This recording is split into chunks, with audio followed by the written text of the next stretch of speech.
साल के जश्न के बीच अब जो कहानी हम आपको दिखाने जा रहे हैं वो कहानी उस जहरीली दुनिया की है जिसके निशाने पर देश का युवा मौजूद है। ये कहानी उस घातक साजिश की है जिसके तार 7 समंदर पार तक फैले हुए हैं। न्यूज़ 18 इंडिया अपनी सुपर एक्सक्लूसिव रिपोर्ट में आपको उस नर्क द्वार की कहानी दिखाने जा रहा है जिसमें जाना तो आसान है लेकिन उस द्वार से निकलना उतना ही मुश्किल।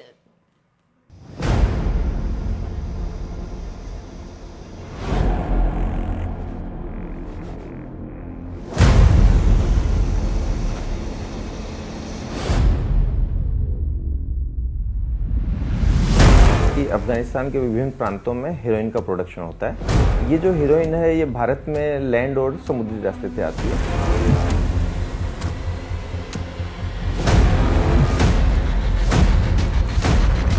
सब में एक प्रमुख लक्ष्य हमने तय किया है मोदी जी के मार्गदर्शन में कि 2047 में हम ड्रग फ्री इंडिया का निर्माण करेंगे। सरकार ने एक विशेष केंद्र खोला है जिसका नाम है मानस।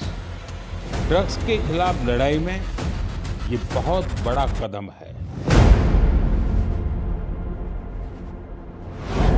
बच्चा बाहर से करके सब आ जाता है, घर में नॉर्मल रहता है तो और पहले ये थोड़ा थोड़ा करता था तो बिल्कुल पता भी नहीं चलता था। भारत के ही वांटेड आरोपी हैं जो ड्रग्स के सेक्टर में वांटेड हैं, विदेशों में बैठे हैं।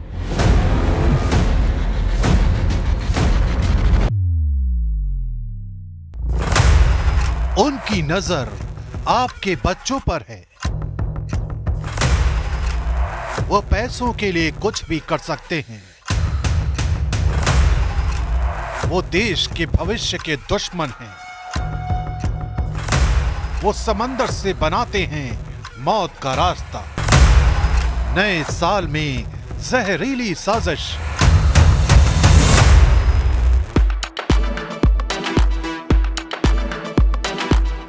दुनिया नए साल के जश्न में डूबी है। आने वाले कल की बेहतरी के ख्वाब संजोए जा रहे हैं। घर परिवार, दोस्त, रिश्तेदार, हर कोई चुनौतियों को भुलाकर नई तैयारियों में डूबा है। लेकिन जश्न भरी इन रातों पर एक मृत्युपाश का खतरा मंडरा रहा है। कुछ ऐसे लोग जिनकी नजर आपकी खुशियों पर है, वो लोग जो आपकी जिंदगी को जहन्नुम बना देना चाहते हैं। आज हम आपको दहशत और जहरीली दुनिया के उस रास्ते की कहानी दिखाने जा रहे हैं जहां जिंदगी की कीमत लगाई जाती है, जहां मौत की बोली लगाई जाती है, जहां एक एक सांस को छीनने के लिए मृत्युपाश की साजिश रची जाती है, जहां इंसान को तिल तिल कर मरने के लिए मजबूर कर दिया जाता है, जहां देश के युवाओं की जिंदगी को जहन्नुम बना दिया जाता है। न्यूज़ 18 इंडिया आज उसी मौत की दुनिया और उससे जुड़े किरदारों को बेनकाब करने जा रहा है जिनकी जिंदगी का मकसद देश के युवाओं को उस नरक द्वार तक पहुंचाना है जहां से लौटना लगभग नामुमकिन होता है। सीधे गुजरात से न्यूज़ 18 इंडिया ड्रग्स के मायाजाल पे सबसे बड़ी कवरेज आपको दिखाने जा रहा है। आखिर कैसे समुंदर की लहरों के सहारे ड्रग्स के सौदागर भारत को टारगेट करने में जुटे हुए हैं। ड्रग्स की दुनिया एक बेरहम दुनिया है। इस दुनिया से जुड़े सौदागर इस कारोबार को फैलाने के लिए किसी भी हद तक जा सकते हैं, किसी भी तरीके का इस्तेमाल कर सकते हैं, किसी को भी बरगला कर अपने जहरीले नेक्सस का हिस्सा बना सकते हैं। भारत जैसे बड़ी आबादी वाले देश में नशे की इस दुनिया का कारोबार कहां से कहां तक फैला है और कौन कौन से देश इसके पीछे हैं, ये सब हम आपको बताएंगे। लेकिन उससे पहले आपको उन ड्रग्स के बारे में बताते हैं जिनकी डिमांड भारत में सबसे ज्यादा है। हेरोइन, जिसकी 1 किलो की कीमत 5 से 7 करोड़ रुपए होती है। इसकी 1 ग्राम डोज 2 से 10 हजार के बीच होती है। मैथ आइस ड्रग्स, इसकी डिमांड गुजरात में सबसे ज्यादा है, जहां से ये पंजाब, दिल्ली और महाराष्ट्र पहुंचाई जाती है। मुंबई, गोवा और साउथ इंडिया में एमडी की डिमांड है। कोकेन, इसका सबसे बड़ा मार्केट मुंबई, गोवा, बेंगलुरु, हैदराबाद और दिल्ली में है।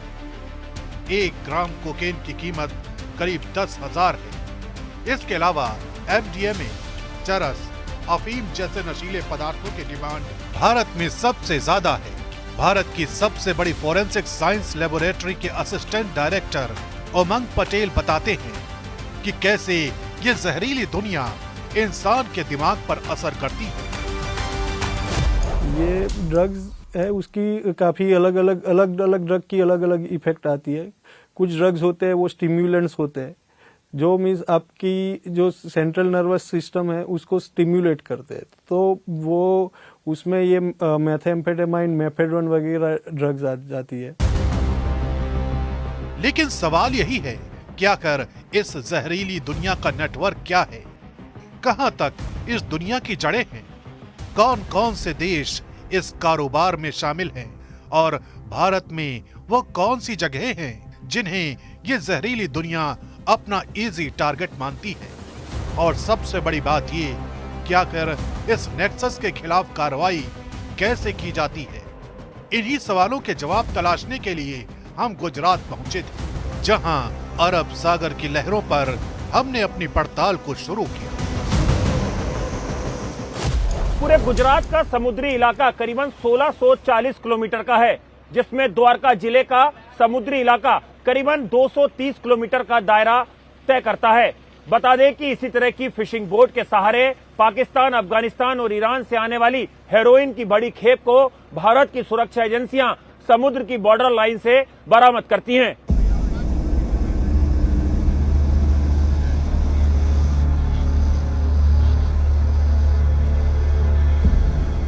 अरब सागर की इसी सीमा रेखा से न जाने कितने अरबों की ड्रग्स अब तक भारत में बरामद हो चुकी है। लेकिन ये यहाँ तक पहुँचती कैसे है? इसे समझने के लिए ड्रग्स के ट्रेड रूट को समझना होगा। ये नशे की दुनिया का नक्शा है, जहाँ से भारत तक ड्रग्स पहुँचाए जाते हैं। एक रास्ता अफगानिस्तान का है, जहाँ से ड्रग्स की खेप ग्वादर के रास्ते मांडवी, ऊंझा और पंजाब तक पहुंचती है। इसके अलावा पाकिस्तान से सीधे पंजाब तक ये ड्रग्स पहुंचाई जाती है। इसी तरह नक्शे में दिख रही सभी जगहों का इस्तेमाल किसी चेन की तरह किया जाता है, लेकिन समंदर के किनारे बसे होने की वजह से गुजरात नशे के कारोबार का सेंटर पॉइंट बन जाता है। हमने देखा कि कई पाकिस्तानी, ईरानी नागरिकों को बीते सालों में गिरफ्तार भी जो है वो ATS, narcotics control bureau, navy, coast guard ने गिरफ्तार किया है। और साल 2024 में करीबन 20 से ज़्यादा पाकिस्तानी गुजरात में समुद्री रास्तों से भारत में घुसपैठ करने की कोशिश कर रहे थे ड्रग्स को लेकर। उन्हें जो एटीएस है गुजरात की, उसने बाकी एजेंसियों के साथ गिरफ्तार किया। तो इसीलिए हम आपको ग्राउंड जीरो से, समुद्र से आपको एक तस्वीर दिखा रहे हैं। इस दौरान ड्रग्स की तस्करी के लिए सबसे ज्यादा फिशिंग बोट का इस्तेमाल किया जाता है। गुजरात के ओखा में मेरे पीछे आप जो समुद्र में फिशिंग बोट देख रहे हैं, दरअसल इसी तरह की फिशिंग बोट से पाकिस्तान, अफगानिस्तान और ईरान से आने वाली हेरोइन की बड़ी खेप गुजरात की सीमा तक पहुंचती है। यही वजह है कि इस नेक्सस से निपटने के लिए गुजरात एटीएस ने नायाब तरीकों का इस्तेमाल किया है, जिसका नतीजा ये हुआ कि गुजरात के कोस्टल एरिया से हर साल भारी मात्रा में ड्रग्स बरामद किए गए।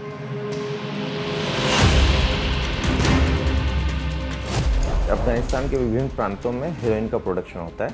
ये जो हीरोइन है ये भारत में लैंड और समुद्री रास्ते से आती है। 2014 के बाद से जब से लैंड रूट्स टाइट किए गए तो उसके बाद से इन्होंने समुद्री रास्तों को फिर से इन्होंने इसको खोजा कि भाई इसके रास्ते किस तरह से इंडिया में ड्रग्स पहुंचाई जा सकती है। लेकिन सबसे ज्यादा ड्रग्स बरामद होते हैं पोरबंदर, ओखा और जखू से।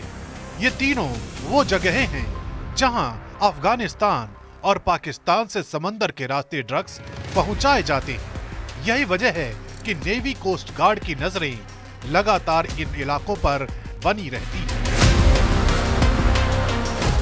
गुजरात के द्वारका जिले के ओखा तहसील के समुंदर की लहरों के बीच इस वक्त न्यूज 18 इंडिया की टीम मौजूद है। दरअसल पाकिस्तान, अफगानिस्तान और ईरान से हेरोइन की जो बड़ी खेप भारत पहुंच रही है, खासतौर पर गुजरात के समुद्री तटों पर उन्हें इसी तरह की जो फिशिंग बोट है इसमें छुपा के लाया जाता है।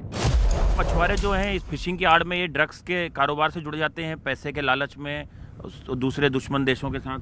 हाँ, तकरीबन आदमी ऐसे होते हैं जो जुड़ जाते हैं। तो आप लोग भी उनकी वॉच रहती है, आप लोग भी पहचान लेते हैं? हम लोग भी वॉच रखते हैं। जैसे कोई अजानी बोट मिल जाती है जो कलर के हिसाब से मालूम पड़ जाता है तो हम लोग सलाया कोस्ट गार्ड में भी और मरीन पुलिस में भी जान करते हैं कि ऐसा ऐसा एक बोट अजाना बोट मिला हुआ है। लेकिन क्या इस नरक के द्वार की कहानी यहीं तक है या फिर इसके कनेक्शन की कड़ियां और दूर दूर तक है? इसी सवाल की पड़ताल के लिए न्यूज 18 इंडिया की टीम ने कुछ और सिरों को थामने की कोशिश की।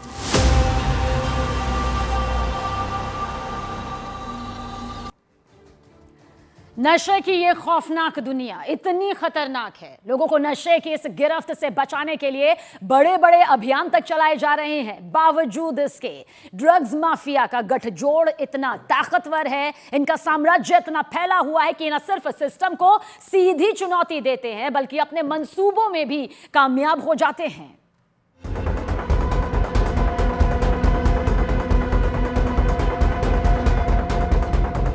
जहर के कारोबार का इंटरनेशनल रूट,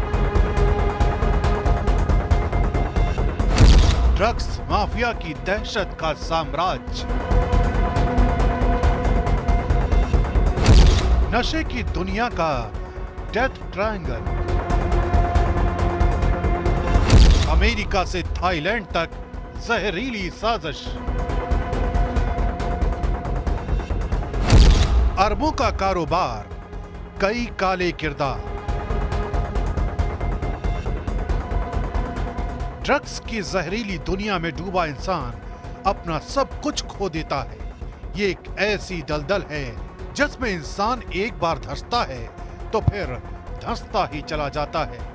यही वजह है कि जहरीले साम्राज्य के अंत के लिए मोदी सरकार ने बड़े अभियान चला रखे हैं। देश के प्रधानमंत्री के नेतृत्व में और गृह मंत्री अमित शाह की पहल पर ड्रग्स के खिलाफ देश भर में मुहिम जारी है। देश की तमाम बड़ी सुरक्षा एजेंसियां धीमे जहर के सौदागरों को लगातार दबोचने में लगी हुई हैं और सीमा पार से भारत भेजी जा रही हजारों करोड़ की ड्रग्स लगातार बरामद की जा रही है। ये लड़ाई को कोई एक डिपार्टमेंट नहीं लड़ सकता।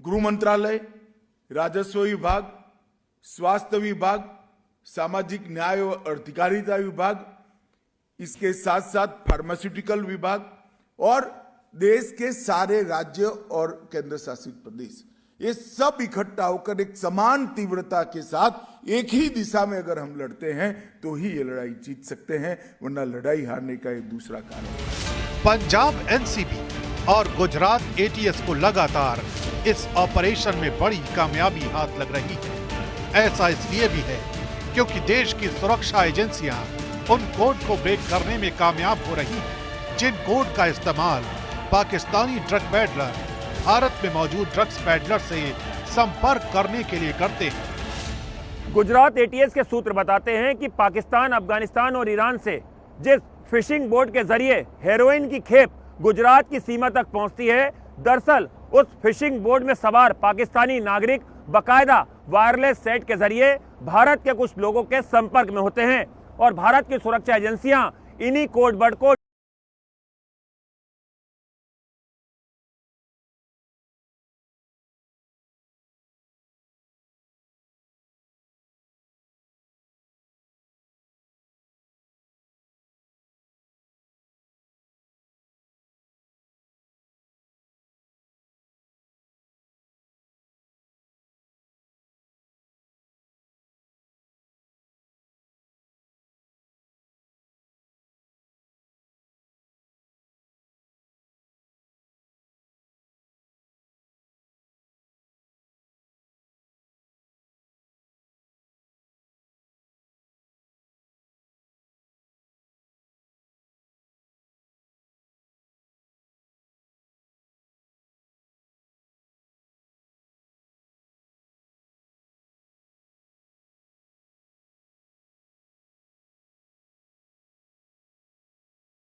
पाकिस्तान तक पहुंचता है।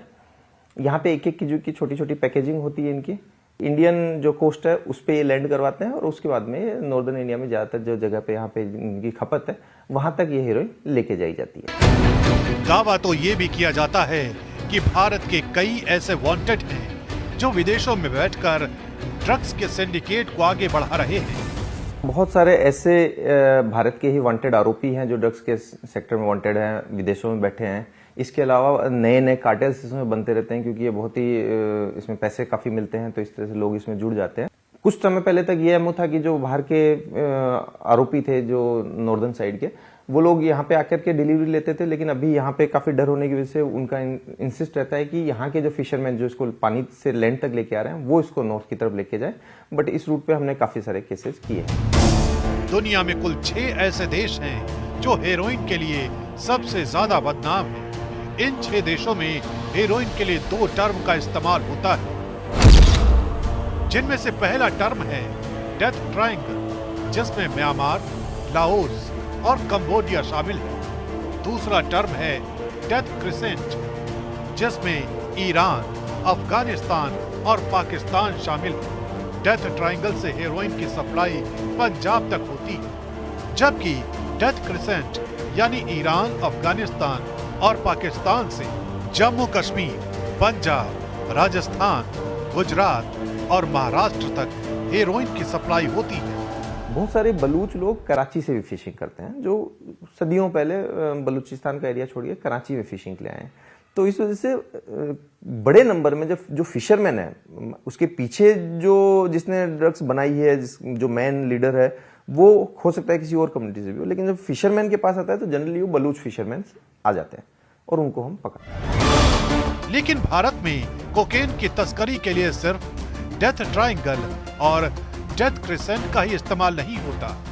कई और भी देश हैं जहां से एक चेन के जरिए भारत तक कोकेन की सप्लाई होती है, लेकिन उससे पहले ये समझते हैं कि आखिर कोकेन कहां पैदा होती है। दरअसल कोकेन कोको प्लांट में कोलंबिया, उरुग्वे, पराग्वे, चिली और पनामा जैसे देशों से रूट होती है, लेकिन भारत तक इसके पहुंचने का रास्ता बेहद लंबा है। सबसे पहले लैटिन अमेरिका से साउथ अफ्रीका तक कोकेन को कंटेनर के जरिए शिप से सप्लाई किया जाता है। इसके बाद एयर रूट से ऑस्ट्रेलिया से दक्षिण अफ्रीका के जोहानिसबर्ग, वहां से नाइजीरिया की राजधानी एबुजा और फिर नाइजीरिया से भारत तक कोकेन को पहुंचाया जाता है। इसके अलावा कैरियर के जरिए भी मिडिल ईस्ट से यूएई और फिर इथियोपिया से भारत तक कोकेन पहुंचती है, जबकि कंटेनर रूट के जरिए पनामा से इक्वाडोर और फिर भारत तक कोकेन को पहुंचाया जाता है। ऑस्ट्रेलिया, न्यूजीलैंड तक भी जाती है और इधर सिंगापुर, मलेशिया, इंडोनेशिया, ये सारी जगहों में वहाँ से ड्रग जाती है। भारत तक कोकेन पहुंचने के बाद इसे मेट्रो सिटीज में सप्लाई किया जाता है और ड्रग्स कार्टेल के टारगेट पर होते हैं हिमाचल प्रदेश, उत्तराखंड, मुंबई, गोवा, दिल्ली एनसीआर और देश के बड़े टूरिस्ट सेंटर। यही वजह है कि भारत आने और भारत के समुद्र तटों से रवाना होने वाले एक एक जहाज की सघन चेकिंग की जाती है। इंडिया से अपना जैसे जामसलाय के बाहर तो कोई पोस्टकार्ड की छोटी बोट होगी, वो लोग कभी चेक करते हैं, पूछते हैं सब। फिर हम लोग जब ओखा के सामने जाते हैं तो वीटीएस का चेक इन आता है, वीटीएस से चेक इन हो जाता है। तो उसके बाद हम लोग जैसे 30 किलोमीटर आगे जाते हैं इंडिया की जैसे बॉर्डर के ऊपर, तो इंडियन पोस्टकार्ड आती है, चेक करती है ना, 3-4 बार चेक इन होके उसके बाद ही हम लोग इंडिया से सेल होते हैं। ड्रग्स के इसी नेक्सस का नतीजा है कि देश में कई परिवारों पर जहरीली साजिश का वज्रपात हो चुका है। सुनिए उस माँ से अपने बेटे की कहानी, जिसकी जिंदगी को ड्रग्स ने तबाह कर दिया। हम राजपूत फैमिली से बिलोंग करते हैं, तो मैं तो बाहर निकलती नहीं थी। फिर मुझे मतलब तो कोई बताता भी नहीं था ना सर कि अपना बच्चा ऐसा है। और जो ये व्यसन करता था वो व्यसन में पता नहीं चलता था, कुछ पता नहीं होता है उसमें, क्योंकि वो क्या डाइल्यूटर होता है ना, वो रुमाल में बच्चे डालते हैं और सुनते हैं, तो उससे पता ही नहीं होता है कि मतलब क्या है ये। राजस्थान के रहने वाले बंशीलाल की कहानी सुनिए। जिनकी जिंदगी का सुकून अफीम के नशे ने छीन लिया था। राजस्थान में सर मेरा ख्वाब था सरपंच बनने का, तो कुछ लोगों ने मुझे वहाँ मोटिवेशन किया कि आप सरपंच बन जाओगे, इसलिए मैंने मेरे गांव की रीत है कि मरना हो, शादी ब्याह हो, उसमें अफीम सबसे पहले चलती है। किसी को नाराज है तो उसको अफीम खिला के, चाय पिला के उसको दोस्ती में बदला जा सकता है। तो इसके चलते मैंने अफीम रखनी शुरू कर दी। सरपंच तो मैं बना नहीं और मैं अफीमची बन गया। नशे का ये जहरीला कारोबार न सिर्फ पूरे परिवार को तबाह करता है, बल्कि आसपास के समाज पर भी इसका प्रभाव पड़ता है। मनोचिकित्सक से समझते हैं कि ये जहरीली दुनिया किस हद तक इंसान के जीवन को प्रभावित कर सकती है। हर नशा अलग अलग सिस्टम से वर्क करता है। जैसे और नशा मोस्टली दिमाग पे असर करता है। दिमाग की एक प्लेजर सर्किट रहती है, वो प्लेजर सर्किट को ही डिस्टर्ब करते हैं। नशा दिमाग को आदत डालता है, दिमाग की नसों को आदत डालता है, और आदत पड़ जाने के कारण वो, और नशा ना मिले तो फिजिकल कुछ सिम्टम्स होते हैं, साइकोलॉजिकल कुछ सिम्टम्स होते हैं, और वो फिजिकल सिम्टम्स को रोकने के लिए वो लोगों को दोबारा नशा करना पड़ता है। जाहिर है दुनिया भर में फैला ये नशे का कारोबार न सिर्फ लाखों जिंदगियों को बर्बाद कर रहा है, बल्कि भारत विरोधी साजिशों को भी ड्रग्स का एक कार्टेल हवा देता है। यही वजह है कि महाराष्ट्र से लेकर पंजाब तक, और पंजाब से राजस्थान तक, और राजस्थान से गुजरात तक देश की नामचीन एजेंसियां इस रैकेट को ध्वस्त करने में जुटी हैं।